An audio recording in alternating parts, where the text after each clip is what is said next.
Warning, the review you are about to watch will contain spoilers wherever necessary for educational or entertaining purposes. Click away now if you don't wish to be spoiled.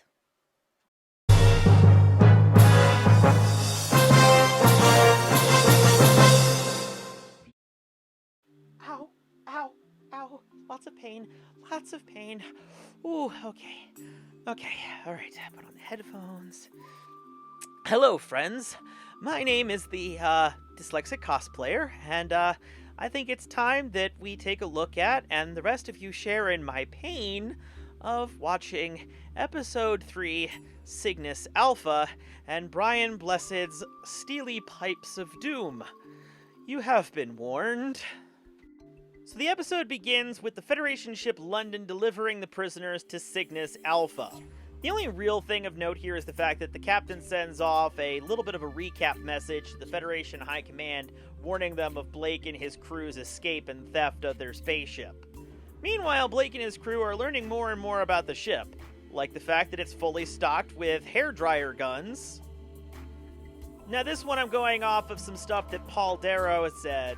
He himself in interviews describes them as hairdryers. I suspect this is a case where the British call what we would consider a curling iron in the States a hairdryer. But nevertheless, I really like the original Liberator guns. They've got a cool, sleek look to them and also look very sci-fi without being overblown. It also turns out that the ship can go stupid fast. Now, how they've got that kind of wind inside of a closed environment, I don't know, but hey, I'm sure somebody at the BBC had fun. Jenna, in another plot point that never gets really explained or called back later, directly interfaces with the ship's computer, who addresses itself as Zen, and informs them the ship has been named Liberator since that's the best name for the ship based on memories taken from Jenna. When you learn more about the history of the Liberator, the more you realize that makes no sense for the computer to do, but Zen's not your average computer, deliberately not answering questions of Avon's in a way that most computers that aren't artificially intelligent tend not to. However, continuing to explore the ship, they also discover that the Liberator is equipped with a teleportation system, allowing them to teleport down to the planet Cygnus Alpha once they arrive. Meanwhile, we've discovered with the rest of the prisoners that the locals are the kind of crazy that you don't drink the Kool-Aid from them if they offer it to you. Either that or it's the First Intergalactic Church of Satan. They do have breakfasts at the church hall, mainly your flesh. Fortunately for Blake, Jenna and Avon figure out how to teleport him back up before he becomes cultish shish kebab. But of course, he's going to be back down because he knows that the rest of the prisoners are clearly in danger if this is the kind of greeting the locals are willing to give him. Though given how the only female cultist we've met so far greets Gan, maybe it's just they've heard of Blake and know his reputation for getting people killed around him. By the way, the reason there's only one female cultist is that's a thing that all cults have, just the one girl. Yeah, the Smurfs, actually a giant cult. Couldn't you tell? One supreme leader that gives everybody their names? Anyway. Now, their cult leader is Brian Blessed, so it's infinitely pretty awesome. But I gotta wonder, what is this religion that they're so devoted to? Praise be to the one true God. And don't worry, I already did a Christmas special on that movie, so if you want to go check that out, feel free. Blake ends up finding the rest of the prisoners and learns from Gan the real reason no one leaves Cygnus Alpha is because there's some sort of disease here that they've all managed to contract over the last day. The church manufactures some sort of antidote to it, but they're going to have to receive regular doses of it forever, or else they'll die. Blake tries to go steal some so they can analyze how to make more of it on the ship, but ends up being taken prisoner by Brian Blessed and his cronies.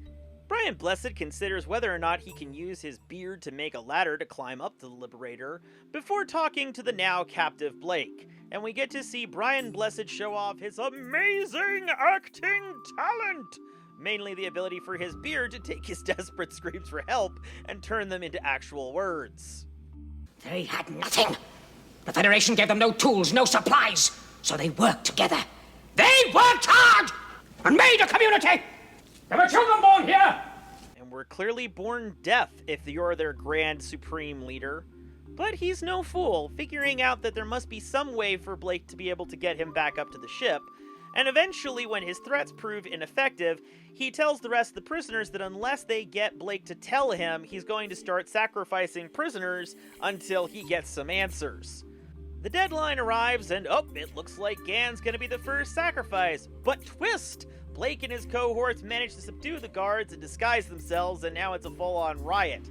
During some of the worst possible stage combat I've ever seen, Gan and Villa are able to get bracelets and are teleported back up to the Liberator. Blake eventually joining them, followed by Brian Blessed. And it's here that we get the big twist of the episode. You're getting further and further away from your precious drug. There is no drug. A simple compound. The disease is a mild poison that clears itself. Not a terrible way to control your population. But unfortunately, he ends up stepping back onto the telepad, and oh my, those are some very nice sneakers for an agrarian society. Earlier in the episode, Jenna speculated with Avon about what would happen if you teleported someone into space rather than down onto a planet. And we get to find out what exactly would happen firsthand. Though, it's Brian Blessed. The man punched a polar bear in the face. He'll probably survive this.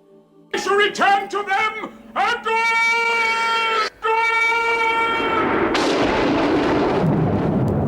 See, he's fine. This is probably how his species reproduces.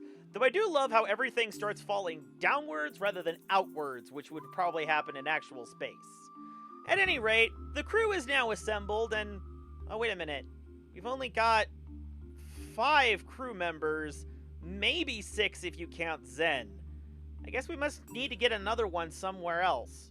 Anyway, that's the end of the episode. Again, all in all, a really good third installment in the series that really should get you hooked if you've never watched the show before.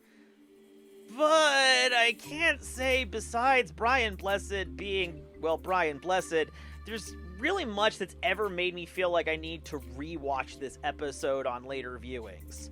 Though we get some very interesting character development that sets up future conflicts as Avon discovers the ship is hauling a ton of money. Or the best costume jewelry they could find at the BBC. Nevertheless, it's enough wealth that he could buy his own planet if he really wanted to. But there's the rub. He can't fly the ship without Jenna, and Jenna won't abandon Blake because she believes in his idealism. So, Avon has an invested interest in taking over the ship, but realizes there's no real way for him to ever do that with this small a crew. So hoping that Blake will succeed is really the only way he'll actually get what he wants. A terrible catch-22 to find yourself in. It's also in this episode that Villa pretty definitively gets solidified as the comic relief character of the series. He's sort of brushed up against it 1 or 2 times previously, but in this episode he has some amazing jokes. What do you think it is? The architectural style is early Maniac. But his character has layers. Even though he's an avowed coward, he ends up stabbing one of the cultists in the back to save Blake's life, even if he's clearly horrified by what he's done. Likewise, Gan gets some interesting character development, revealing he's capable of being a decent leader, being the only one willing to leave their little confinement area once the jail cells are open and going out and exploring. Also clearly caring enough about the rest of the prisoners to try and be something like their leader or protector while they're still getting to grips with what this planet actually is like. But weirdly, in spite of how strong he is, he didn't seem to do a whole lot of fighting during the prison break, and his big main thing is just holding the door against the cultists trying to break in. Weird, but I'm sure it's probably nothing. I really like the teleport bracelets. It provides a convenient reason for the teleporter to stop working if the writers needed to, even if it is occasionally contrived, and they also double as handy communicators, which is very useful. Likewise, I think having Brian Blessed play the cult leader was a brilliant decision. Lingering on the sneakers, not so much. But he plays the character very well. He's clearly slightly insane, but also smart enough to realize that with the help of the Liberator, he can take this religion mainstream and set up his own little empire to compete with the Federation, using the tactics of manipulation that his ancestors and he have perfected over the centuries. Definitely a series highlight for one-off villains. So for a third episode, it's pretty solid. I can't really think of any ways to improve the episode myself, but if you end up watching it and come up with any good suggestions, feel free to leave some comments down below of what you would do to improve the story.